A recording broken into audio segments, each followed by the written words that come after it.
Assalamualaikum warahmatullahi wabarakatuh. Innal hamdalillah nahmaduhu wa nasta'inuhu wa nastaghfiruh wa na'udzu billahi min syururi anfusina wa min sayyiati a'malina. Man yahdihillahu fala mudhillalah wa man yudlil fala hadiyalah. Asyhadu an la ilaha illallah wahdahu la syarikalah wa ashhadu anna Muhammadan abduhu wa rasuluh. Ya ayyuhalladzina amanu taqullaha haqqa tuqatih wa la tamutunna illa wa antum muslimun. Ya ayyuhan nasu taqu rabbakumul ladzi khalaqakum min nafsin wahidah wa khalaqa minha zawjaha wa batha minhuma rijalan katsiran wa nisaa wattaqullaha alladzi tasaaluna bihi wal arham innallaha kana 'alaikum raqiba. Ya ayyuhalladzina amanu taqullaha wa qulu qawlan sadida yuslih lakum a'malakum wa yaghfir lakum dhunubakum wa man yuti'illaha wa rasulahu faqad faza fawzan 'azima. Amma ba'd, fa inna asdaqal hadithi kitabullah wa khairal hadi hadi Muhammadin sallallahu alaihi wasallam wa syarrul umuri muhdatsatuha wa kullu muhdatsatin bid'ah wa kullu bid'atin dhalalah wa kullu dhalalatin finnar. Ma'asal muslimin, ikhwani fillah wa akhwati, bapak-bapak, ibu-ibu, saudara-saudariku rahimani wa rahmakumullah. Alhamdulillah, segala puji bagi Allah Subhanahu wa taala yang mempertemukan kita kembali dalam kajian kitab Aqidatus Salaf wa Ashabil Hadis oleh Al-Imam As-Sabuni Asy-Syafi'i rahimahullahu taala. Kita sampai pada halaman 244. Langsung saja kita baca ucapan Imam As-Sabuni Asy-Syafi'i rahimahullah. Beliau berkata, akhbarana Abul Husain Ahmad ibnu Muhammad ibni Umar Az-Zahid Al-Khaffaf qala akhbarana Abu Nu'aim Abdul Malik ibnu Muhammad ibni Adi Al-Faqih qala haddatsana Ar-Rabi' bin Sulaiman. Riwayatnya di sini dari murid seniornya Imam Asy-Syafi'i rahimahullah yang sangat masyhur bernama Ar-Rabi' bin Sulaiman Al-Muradi rahimahullah. Sami'tu Asy-Syafi'i rahimahullah yaqul.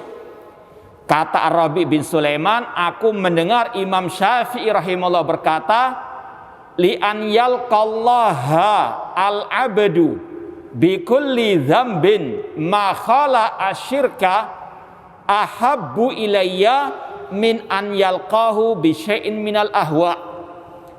Sekali lagi kata Imam Asy-Syafi'i rahimahullah, aku lebih suka apabila ada seorang hamba berjumpa dengan Allah pada hari kiamat dengan membawa semua dosa maksiat selain syirik, daripada dia bertemu dengan Allah dengan dosa al-ahwa, yaitu hawa nafsu alias kebid'ahan.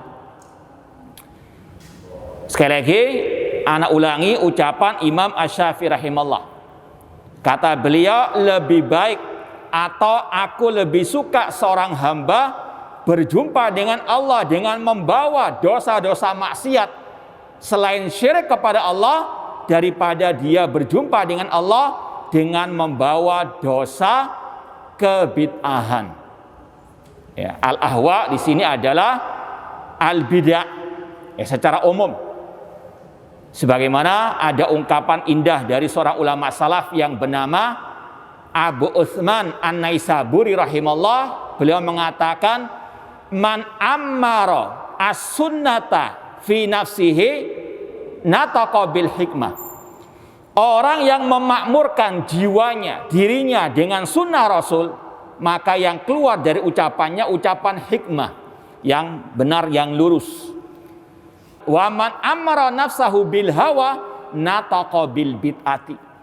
Namun barang siapa memakmurkan jiwanya dengan hawa nafsu, mengekor kepada hawa nafsu, tidak mengikuti sunnah Rasul, maka yang keluar dari ucapannya adalah ucapan-ucapan bid'ah yang menyimpang. Makanya ada istilah ahlul ahwa, ahlul bid'ah. Ya, sebagaimana juga ungkapan Imam Al-Barbahari rahimahullah dalam kitab Syarh Sunnah, idza ra'aita rajulan yad'u ala sultan, apabila Anda melihat seseorang mendoakan pemimpinnya dengan kejelekan, ketahuilah dia pengekor hawa nafsu alias ahli al-bid'ah. Sekali lagi, kata-kata al-ahwa, ashabul ahwa, ini maksudnya adalah dosa-dosa bid'ah secara umum. Dari sini kata para ulama, dosa itu bertingkat-tingkat, berlevel-level. Yang paling berbahaya dosa syirik. Makanya kata Imam Syafi'i, lebih baik orang itu bertemu dengan Allah dengan semua dosa selain syirik, ya, daripada orang itu bertemu dengan Allah dengan membawa dosa bid'ah. Di sini ada sekali lagi level-level dosa. Yang paling berbahaya dosa syirik, menyekutukan Allah dalam ibadah. Bukan syirik versi bahasa kita. Jangan syirik kamu dengan saya. Iri dengki, bukan, ya, itu masuk dosa maksiat. Namun yang dimaksud syirik adalah apa? Menyekutukan Allah dalam ibadah secara khusus, menyembah kepada wali yang telah mati, mempercayai ramalan dukun-dukun, ya, menyembelih untuk selain Allah, untuk Nyi Roro Kidul, untuk tempat-tempat keramat dan seterusnya. Karena Allah mengatakan, innallaha la yaghfiru an yushraka bihi wa yaghfiru ma duna dzalika liman yasha. Allah mengampuni, Allah tidak akan mengampuni dosa syirik, namun Allah masih mengampuni dosa selain syirik bagi yang Dia kehendaki. Semua dosa tercela, semua dosa jelek, namun ada tingkatannya. Yang paling berbahaya dosa syirik. Kemudian setelah itu al-bid'ah. Ini sebagaimana kata Imam Asy-Syafi'i, setelah syirik yang paling berbahaya kemudian al-ahwa, al-bid'ah. Kemudian setelah itu dosa-dosa besar. Na'udzubillahi min dzalik. Ya, semoga Allah menjauhkan kita dari semua dosa tersebut. Ini perlu untuk kita apa? Yakini, untuk kita pahami, agar kita bisa meletakkan wala wal bara sesuai dengan porsinya. Jangan orang yang berbuat dosa besar, ya, itu kayaknya sudah kekal dalam api neraka. Koruptor ataupun pencuri, pemabuk, penjahat dan sebagainya kayaknya sudah finari khalidina fiha abada. Tapi orang yang berbuat syirik, naudzubillahi min dzalik, karena tampangnya tampang alim ulama ataupun tokoh agama, padahal perbuatannya syirik, dicintai, dihormati, ditokohkan, naudzubillahi min dzalik, keliru. Padahal ini yang lebih jahat daripada apa? Pelaku dosa besar tadi. Ini kata Allah, innallaha la yaghfiru an yushraka bihi wa yaghfiru ma duna dzalika liman yasha. Demikian pula pelaku dosa besar secara umum lebih baik atau masih lebih baik daripada pelaku kebid'ahan. Seperti yang sudah sering kita sampaikan dari ucapan Sufyan Ats-Tsauri, al-bid'atu ahabbu ila iblis minal ma'siyah. Bid'ah lebih dicintai oleh iblis daripada maksiat. Li'anal ma'siyah yutabu minha wal bid'atu la yutabu minha. Karena pelaku maksiat masih ada harapan untuk bertobat karena dia merasa bersalah. Namun pelaku kebid'ahan tidak pernah merasa bersalah, nggak mungkin dia tobat. Dan ini yang juga ditekankan Imam Syafi'i, ya, bahwasanya lebih baik orang itu berbuat dosa-dosa besar dibandingkan dia berbuat kebid'ahan. Ini sekali lagi ucapan Imam Asy-Syafi'i. Anak ulangi lagi, beliau mengatakan lebih baik atau aku lebih suka orang itu bertemu dengan Allah dengan membawa semua dosa selain syirik daripada dia berbuat kebid'ahan atau minal ahwa au bisyai'in minal al-ahwa. Ini secara umum. Dari sini Imam Syafi'i mentahdzir kita mentahdzir umat Islam dari bahaya apa? Al-bid'ah. Ya. Makanya aneh kalau ada yang mengaku pengikut Syafi'i namun alergi fobi dengan istilah bid'ah ataupun yang semisal dengannya. Ya. Sekali lagi, Imam Asy-Syafi'i rahimahullah, yang pertama tadi pelajaran yang bisa dipetik dari ucapan Imam Syafi'i, beliau menjelaskan level-level dosa. Yang paling berbahaya syirik, bid'ah, kemudian dosa-dosa besar. Kemudian dari ucapan Imam Syafi'i ada pelajaran yang berharga, bagaimana beliau mentahdzir umat, memperingatkan umat dari bahaya apa? Bid'ah. Ya, al-ahwa yaitu minal al-bid'ah. Kemudian kalau kita lihat riwayat yang lain, ya, beliau lebih mengkhususkan lagi bid'ah yang berupa ilmu kalam. Ini kita bawakan sebuah buku yang sangat luar biasa. Bagusnya kalau judul panjangnya Al-Ibana an Syari'atil Firqatin Najiyah wa Mujanabatu al-Firq al-Madmumah, atau ringkasnya judulnya Al-Ibana al-Kubra. Kalau kita hari Rebo setiap maghrib mengkaji Al-Ibana Sughra, ini kakaknya, ya. Ini ada 7 jilid yang saya punya, yang kita pelajari tiap hari Rebo, cuma 1 jilid, Al-Ibana As-Sughra, karangan Imam Ibnu Battah Al-Ukbari yang meninggal tahun 387 Hijriah. Ini jilid yang kedua, kitab Al-Iman. Jadi kitab ini ada 3 judulnya, sama-sama Al-Ibana Al-Kubra. Ada bab tentang iman 2 jilid, ada lagi bab tentang takdir, ada lagi bab tentang bantahan terhadap kelompok Jahmiyah. Semuanya ada 7 jilid. Ini yang bagian masalah al-imam, jilid yang kedua. Ada fasal atau kalau kita bab tentang Zammul mira' wal khusumat fid din, celaan terhadap debat kusir dalam agama, wat tahdzir min ahlil jidal wal kalam, tahdzir peringatan dari bahaya orang-orang yang suka debat kusir dan ahlil kalam. Apa itu al-kalam atau ilmu kalam? Sudah sering kita sampaikan secara umum, ilmu kalam adalah ilmu yang digunakan menetapkan akidah hanya berlandaskan akal semata. Kalau cocok dengan akal diterima, kalau nggak cocok ditolak, meskipun dari ayat ataupun dari hadis, atau ditakwil-takwil. Seperti yang sudah kita pernah sampaikan dari ungkapan mereka, kullu nasin auhama fihi tasbih awilhu au fawidhu warum fihi tanziha. Ini salah satu slogannya ahlul kalam. Kata mereka, setiap nas yang menurut akal mereka akan mengantarkan kepada at-tasbih, menyerupakan Allah dengan makhluk, maka takwilkan. Yadullah diartikan al-quwah, kekuatan, atau al-qudrah, kekuasaan. Karena kata mereka nggak sesuai dengan akal mereka kalau ditetapkan Allah punya tangan, yadun. Padahal ayatnya jelas, bal yadahuma basutatan. Ar-Rahman alat asistawa. Kata mereka kalau ditetapkan Allah tinggi di atas arsy nggak masuk akal. Maka ditakwilkan, artinya menguasai. Itu namanya ahlul al-kalam. Slogannya tadi, setiap nas yang menurut akal mereka mengantarkan kepada tasbih, takwilkan, selewengkan maknanya. Atau fawidhu, tafwidkan, serahkan maknanya kepada Allah. Apa artinya Ar-Rahman ala istawa? Allahu a'lam. Apa arti bal yadahu basutatan? Allahu a'lam. Ini namanya ahlu tafwid, syaru alil bidah, kata Syekhul Islam Ibnu Taimiyah rahimahullah. Jadi itu secara global ahlul kalam, orang-orang yang menetapkan akidah hanya berlandaskan akal. Kalau pakai ayat hadis itu sampingan saja. Seperti tadi, mereka apa? Menimbang nas dengan akal mereka. Yang nggak cocok takwil, yang nggak cocok serahkan maknanya kepada Allah. Allahu a'lam.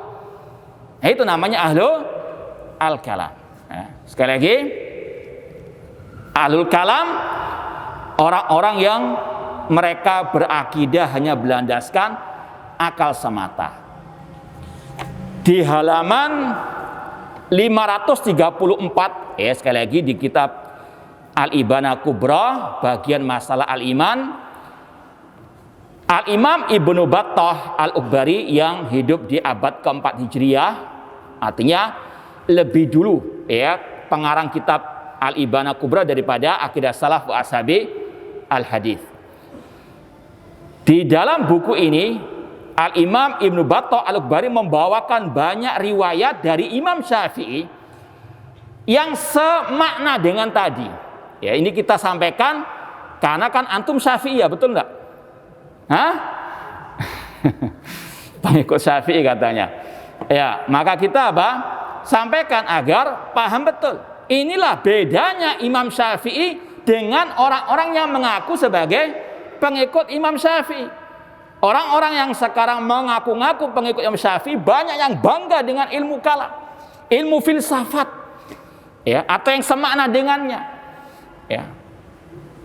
Ini sekali lagi bedanya Imam Syafi'i dengan mereka-mereka yang mengaku pengikut Imam Syafi'i namun bangga dengan ilmu kalam, ilmu filsafat, padahal Imam Syafi'i sendiri sangat mencela, mengecam ilmu kalam. Kita bacakan riwayat-riwayat dari beliau. Ya. Riwayat yang pertama disampaikan di sini, ini nomornya 660. Masih dari murid beliau tadi, Ar-Rabi bin Sulaiman Al-Muradi. Beliau berkata, Ja'a rajulun yunadhiru asy-Syafi'iyya fi syai'. Suatu saat ada seseorang datang kepada Imam Syafi'i mengajak debat. Kata Imam Syafi'i, "Da hadza fa inna hadza tariqul kalam." Jangan ngajak aku debat kusir karena ini metodenya ahlul kalam. Ya, beliau tidak mau debat kusir dengan ahli al-bidah ahlul kalam. Qala wasami asy-Syafi'i rajulain yatakallamani fil kalam. Kemudian kata Ar-Rabi bin Sulaiman lagi, pernah suatu saat Imam Syafi'i mendengar ada dua orang berbincang-bincang tentang ilmu kalam. Ilmu kalam itu sumbernya dari filsafat Yunani, Romawi, ya, dan seterusnya. Ada dua orang berbincang-bincang berbicara masalah ilmu kalam. Ya mungkin membawakan ucapan ya Aristoteles, ya, Toples dan sebagainya. Ya, kemudian apa kata Imam Syafi'i ketika mendengar orang itu berbicara masa ilmu kalam? Imma antu jawirana bi khairin wa imma antaku ma'anna. Kalian berdua silakan pilih. Berbicara yang baik, tinggalkan ilmu kalam tadi, atau kalian menjauh dariku. Imam Syafi'i tidak suka dengan ilmu al-kalam. Ini riwayat yang pertama. Riwayat berikutnya, ini mirip dengan tadi riwayatnya. Riwayat nomor 661. Dari murid beliau yang lain, Yunus bin Abdil A'la. Beliau berkata, Sami'tu Muhammad bin Idris Asy-Syafi'iyya yaqul. Aku mendengar Muhammad bin Idris Asy-Syafi'i rahimahullah berkata, wallahi la in yubtalal mar'u bi kulli ma nahallahu anhu ma ada syirka bihi khairun lahu minan nadhar fil kalam. Kata Imam Syafi'i rahimahullah, demi Allah, lebih baik orang itu diuji oleh Allah dengan semua larangan-larangan Allah selain syirik daripada orang itu belajar ilmu kalam. Ya, sekali lagi, ini sikap tegas, keras, jelas dari Imam Asy-Syafi'i rahimahullah. Beliau tidak suka dengan ilmu al-kalam. Bahkan seperti tadi, lebih baik orang itu berbuat dosa, maksiat selain syirik daripada berbuat apa? Bid'ah. Di antaranya bid'ah adalah apa? Ilmu al-kalam, belajar ilmu al-kalam. Ya. Riwayat yang berikutnya masih dari murid beliau Yunus bin Abdil A'la, qala li Asy-Syafi'i Muhammad bin Idris, ya, berkata kepadaku, kata Yunus bin Abdil A'la berkata kepadaku Imam Asy-Syafi'i rahimahullah, ya Aba Musa, laqad ittala'tu min ashabil kalam ala syai'in ma law ra'aitu rajulan irtakaba kullama nahallahu anhu khala syirka kana ahabba ilayya min an arahu sahibal kalam. Semakna dengan tadi. Kata Imam Syafi'i rahimahullah, wahai Aba Musa, sungguh aku telah mengetahui kesesatan penyimpangan ahlil kalam, ya, yang mana seandainya orang itu berbuat semua dosa selain syirik, masih lebih aku cintai daripada dia menjadi ahlul kalam, sahibul kalam, pengikut ilmu al-kalam. Ya. Jelas sekali ucapan Imam Asy-Syafi'i bagaimana beliau tidak suka dan mencela ilmu al-kalam. Bahkan kalau ada riwayat yang lain lebih keras lagi, beliau mengatakan, insya Allah ada dalam kitab yang lain, yaitu Dhammul Kalam wa Ahlihi. Ini sudah pernah kita isyaratkan. Bahkan ada kitab khusus, judulnya saja jelas, Dhammul Kalam wa Ahlihi, celaan terhadap ilmu kalam dan para pengikut ilmu kalam, yang ditulis oleh Imam Al-Harawi rahimahullah ta'ala. Di situ Imam Asy-Syafi'i pernah mengatakan, hukmi fi ahlil kalam hukmu Umar fi sabir. Sanksi yang aku berikan, hukuman yang aku berikan kepada pelaku ilmu kalam, pengikut ilmu kalam, sebagaimana hukumannya Umar kepada sabir. Apa hukumannya? Dipukul dengan pelepah kurma ataupun tangkainya kurma 200 kali oleh Umar bin Khattab radhiyallahu anhu. Dan itu pula yang beliau katakan. Imam Syafi'i pernah berkata dalam riwayat yang lain, hukmi fi ahlil kalam an yudrabu bil jaridi wan ni'al. Hukuman yang aku berikan kepada ahlil kalam dipukul dengan pelepah kurma atau dengan terompah, atau mungkin kalau istilah kita klompen ya. Ya, lebih mantul. Ya, lebih kata beliau, hukuman yang aku berikan kepada pengikut ilmu kalam dipukul dengan pelepah kurma, dengan sandal, dan dikarak di kampung-kampung, di kabilah-kabilah, seraya diumumkan, hada jazaa'um man tarakal kitab wa sunnah wa aqbala ala ilmil kalam. Inilah balasan, hukuman bagi yang belajar ilmu kalam, ilmu filsafat, namun meninggalkan Al-Quran dan Sunnah Rasulullah SAW. Ya. Kemudian ini agak panjang riwayatnya, kita pindah riwayat berikutnya. Dari Abu Hatim beliau berkata, haddatsani ba'du ashabi Syafi'i.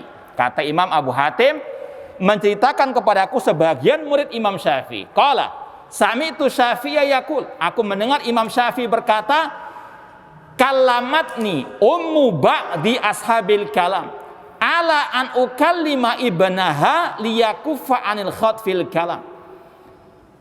Ada seorang ibu yang anaknya itu belajar ilmu kalam, lalu minta kepadaku untuk aku menasehati anaknya tersebut agar meninggalkan ilmu kalam. Nanti akan ada riwayat dalam kitab Aqidah Salah Ashabul Hadis bahwasanya lebih baik orang-orang awam daripada pengikut ilmu kalam, karena orang-orang awam secara umum alal fitrah, seperti di sini contohnya, sang ibu tahu anaknya salah belajar ilmu kalam, sampai datang kepada Imam Syafi'i, minta tolong kepada Imam Syafi'i menasihati putranya agar tidak belajar ilmu kalam.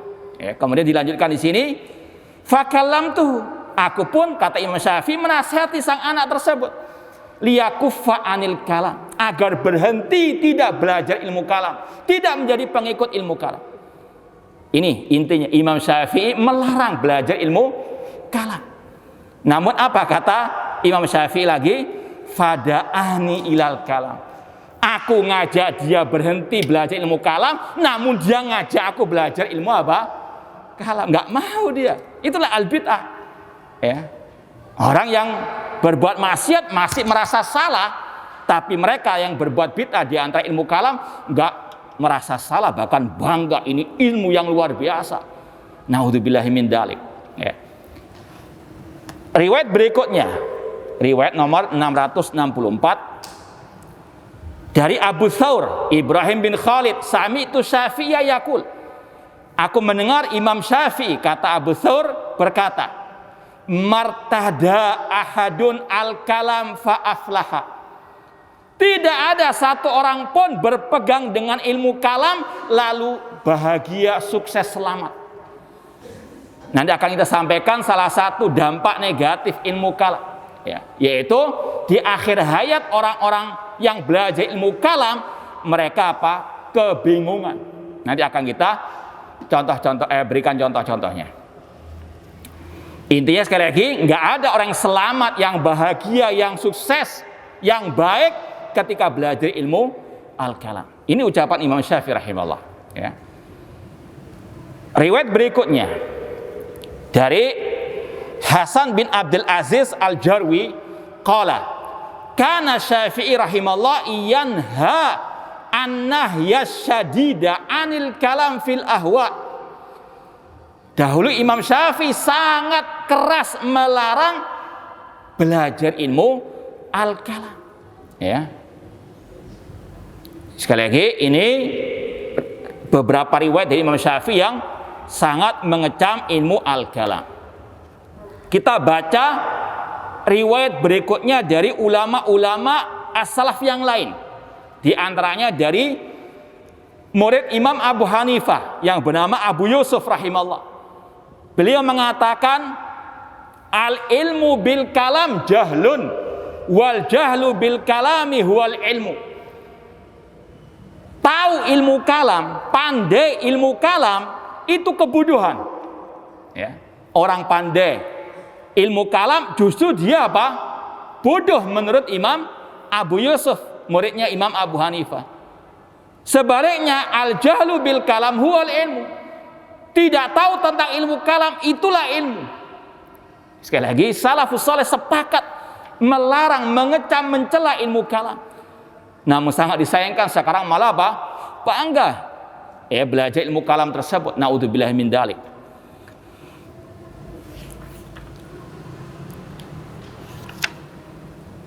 Kemudian masih dari ucapan Abu Yusuf lagi, lebih keras lagi ucapan beliau. Abu Yusuf, muridnya Imam Abu Hanifah, berkata, la tatlubil ilma bil kalam. Jangan belajar ilmu kalam. Fa innahu man talabal ilma bil kalam tazandaqa. Karena barang siapa belajar ilmu al-kalam, dia bisa menjadi zindik, munafik. Ya. Maka tidak aneh kalau ada orang-orang yang belajar filsafat atau belajar Islam di Amerika dan sebagainya, pulang-pulang merusak Islam dari dalam. Kelompok liberal, mereka orang-orang yang suka menyudutkan Islam dari dalam.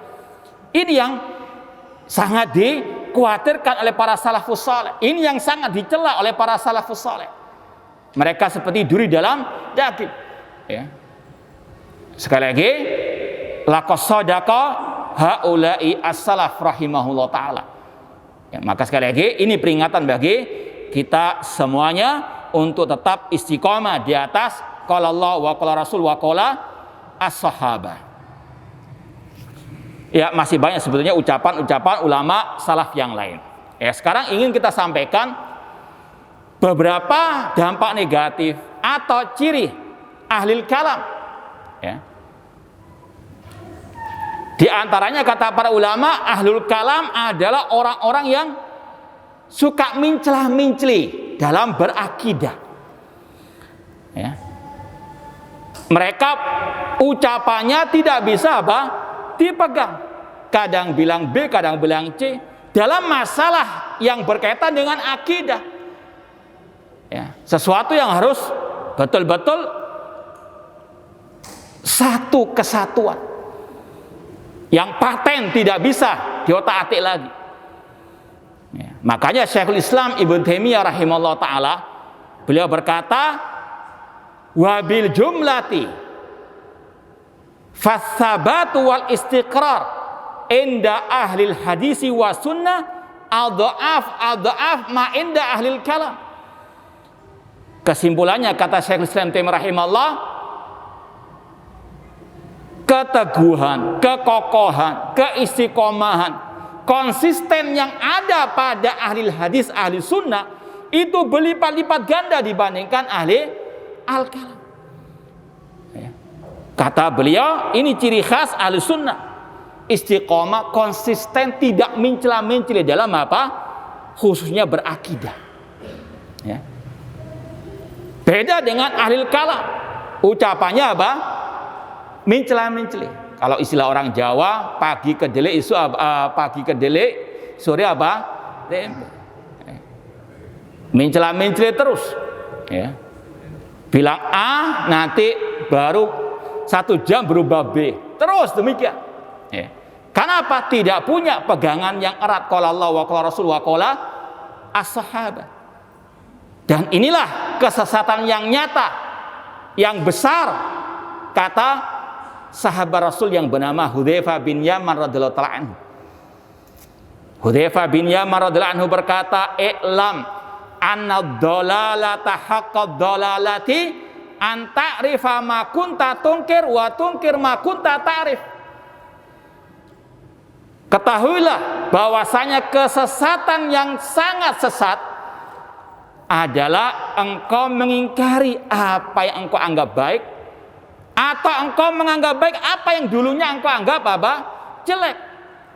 Kemudian beliau mengatakan, iyyaka wat talawun fi dinillah. Jangan engkau mencela-mencela dalam urusan agama Allah. Fa inna dinallah wahid. Karena agama Allah itu satu. Yaitu qala Allah wa qala Rasul wa qala ashabat. Dan riwayat itu ada dalam buku ini, ya. Ini luar biasa bukunya, banyak ungkapan-ungkapan ulama salaf yang selayaknya untuk ditulis dengan tinta emas, ya.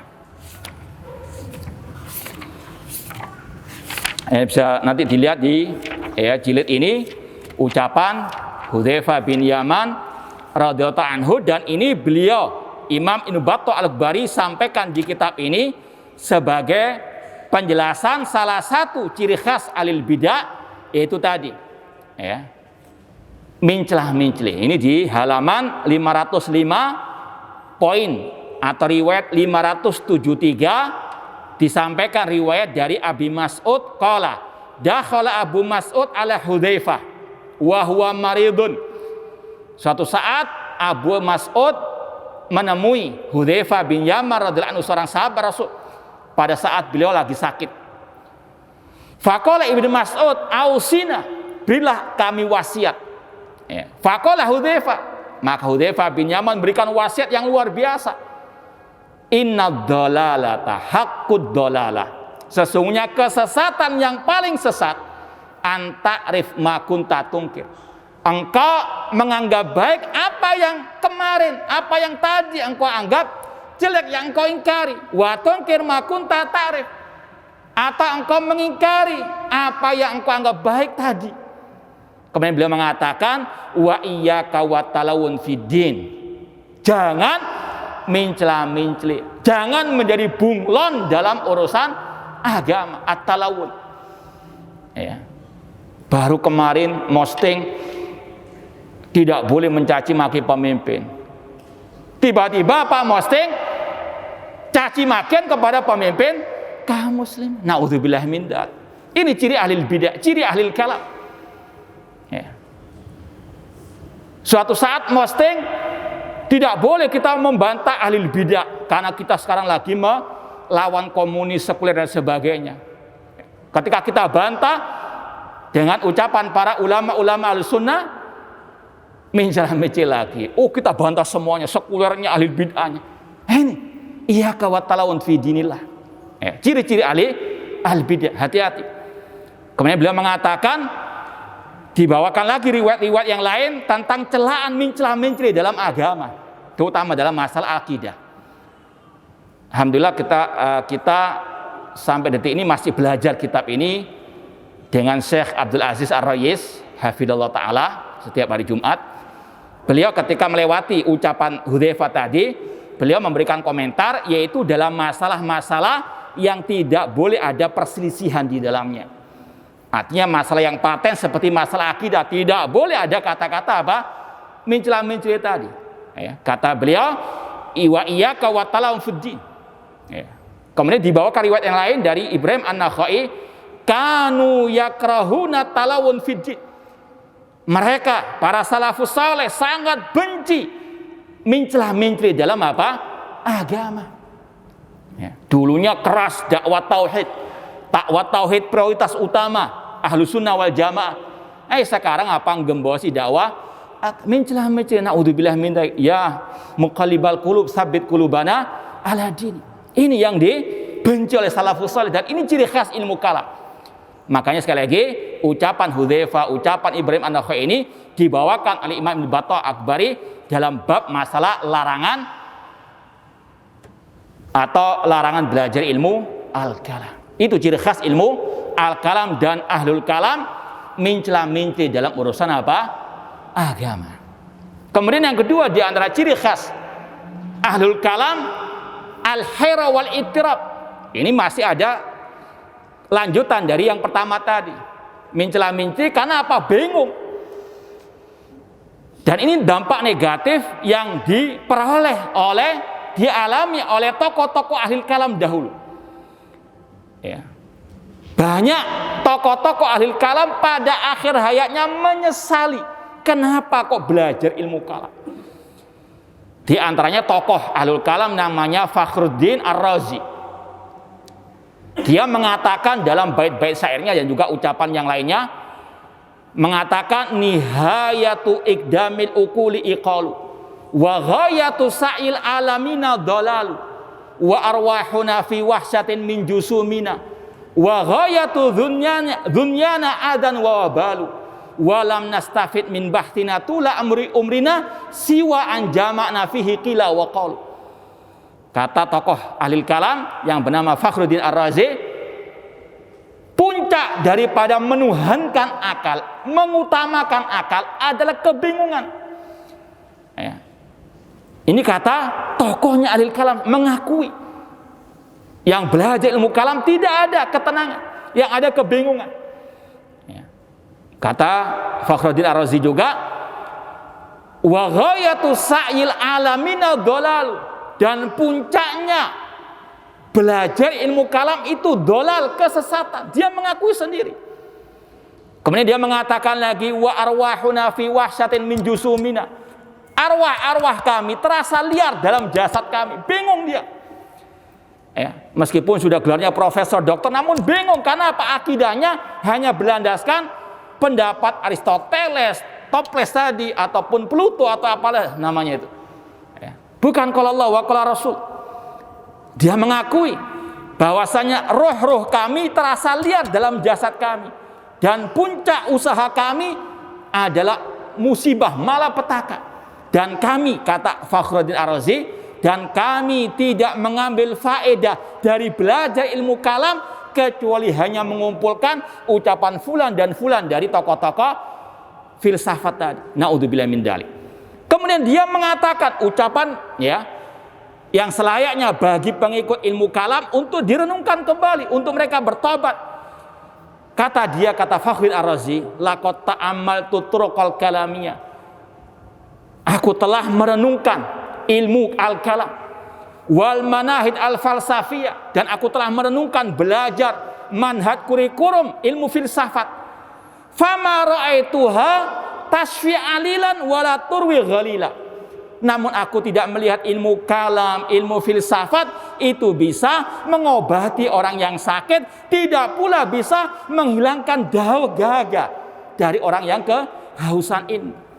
Kemudian dia mengatakan wa aqrabut turuq tariqatul Quran, dan jalan yang terbaik, yang paling benar jalannya Al-Quran. Iqra fil isbat, bacalah dalam masalah penetapan sifat Allah Ar-Rahman alat asistawa. Kata dia, kalau dibaca Al-Quran Ar-Rahman istawa, tetapkan selesai masalah. Tidak perlu apa, kalau Allah itu istiwa, nanti Allah butuh arsy dan sebagainya. Ini sekali lagi kata Fakhruddin Ar-Razi, jalan yang sesat dan menyesatkan. Insyaallah akan kita lanjutkan setelah azan. Wallahu taala alam. Nah, ikhwani fillah wa akhwati rahimani wa rahimakumullah, kita lanjutkan lagi sedikit ucapan tokoh-tokoh ahli kalam yang mereka di akhir hayat mereka menyesali kenapa mereka belajar ilmu kalam, dan mereka tahu al-haq itu hanya pada qala Allah wa qala Rasul wa qala sahabat. Di antaranya Fakhruddin Ar-Razi tadi mengatakan, aku telah merenungkan ilmu kalam, aku telah belajar ilmu filsafat, aku tidak mendapatinya bisa mengobati orang yang sakit, tidak bisa untuk menghilangkan haus orang-orang yang kehausan ilmu. Ya. Dan kata dia, sebaik-baik jalan adalah jalannya Al-Quran. Bacalah dalam masalah penetapan sifat Allah, Ar-Rahman 'alal arsy istawa. Simpel sudah. Tetapkan Allah istiwa di atas arsy. Jangan seperti ahlul kalam. Oh, kalau Allah itu istiwa di atas arsy berarti Allah butuh arsy. Atau yang namanya butuh tempat itu jisim. Ini hati-hati kalau orang sudah ngomong jisim dan sebagainya tentang masalah sifat Allah. Ini salah satu ilmu kalam, ahlul kalam. Ya. Ahlus sunnah cukup mengatakan Allah istiwa di atas arsy. Dan kata Mujahid Abul Aliyah dari kalangan tabi'in, istiwa artinya ala wartafa, Allah tinggi di atas arsy sesuai kebesarannya, tidak sama dengan makhluk, selesai masalah. Ini kata Fakhruddin Ar-Razi, sebaik-baik jalan tentang masalah tauhid akidah Ahlussunnah yaitu mengikuti jalannya Al-Quran. Bacalah dalam masalah penetapan Ar-Rahman 'alal arsy istawa, selesai. Ilayya yas'adul kalimut thayyibu, kepada Allah lah naik ucapan yang baik, Allah ada di atas. Waqra fin nafi, bacalah dalam masalah peniadaan sifat-sifat dari Allah. Laisa kamitslihi syai'un wa huwas samiul basir. Tidak ada yang sesuatu yang serupa dengan Allah dan Dia Maha mendengar lagi Maha melihat. Ini ucapan Fakhruddin Ar-Razi, tokoh ahli kalam yang menyesal di akhir hayatnya. Dia mengakui ilmu kalam itu membingungkan, menyesatkan. Kemudian ucapan tokoh mereka yang lain yang bernama Syahrustani, dia mengatakan laqad tuftul ma'ahida kullaha wa sayyartu tarfi baina tilkal ma'alimi falam ara illa wadian kafahairin ala zakanin au qari'an sinanadimi. Kata Syahrustani, tokoh ahli kalam, aku telah keliling mahat-mahat ahli kalam, aku telah belajar ilmu-ilmu kalam, dan tidaklah aku melihat para pengikut ilmu kalam kecuali meletakkan telapak tangannya di atas atau di bawah dagunya sebagai simbol apa? Kebingungan. Aku tidak melihat para pengikut ilmu kalam kecuali meletakkan telapak tangannya di bawah dagunya atau dia qari'an sinanabi, mengetuk-ngetukkan apa? Gigi-giginya. Simbol orang-orang yang apa?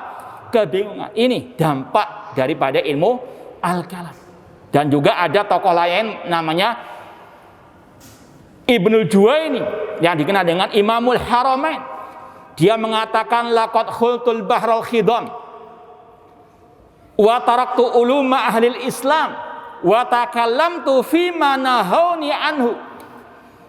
Aku telah menyelami ilmu kalam dan aku meninggalkan ilmunya kaum muslimin, Al-Quran dan sunnah Rasul SAW, dan aku berbicara tentang ilmu yang mereka telah melarangku. Fa ilam yatadarakani rabbi, jika Allah tidak meliputiku dengan rahmatnya, faha ana amutu ala dini ajaizi Naisabur, sekarang aku akan mati di atas akidahnya orang-orang awam dari penduduk Naisabur. Menyesal dia menjadi ilmu atau menjadi pengikut ilmu kalam. Kenapa tidak mengikuti agama orang-orang yang di atas al-fitrah? Kemudian yang terakhir di antara ciri ahli kalam, ilmu kalam, dan dampak negatif ilmu kalam, yaitu mereka selalu membuat at-tashkik, keraguan-keraguan terhadap agama Allah Subhanahu wa ta'ala. Ucapannya selalu mengandung al-haq wal batil. Ini yang berbahaya, talbis. Sedangkan Allah mengatakan ya wala talbisul haqqa bil batil. Jangan mencampur adukan antara hak dengan yang batil. Seperti kalau kata para ulama, contoh, mereka mengatakan Allah tidak diarah.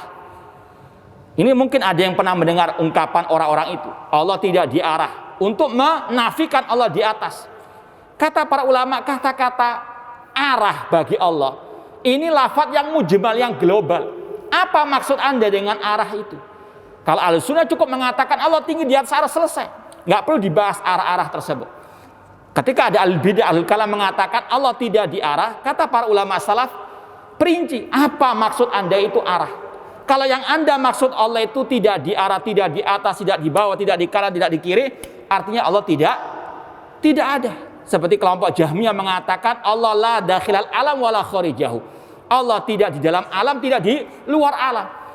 Ini ateis sebetulnya, cuma dibungkus dengan bungkusan apa? Mensucikan Allah. Ya. Ini sama dengan ada ungkapan dari ulama salaf, kelompok Mu'tazilah.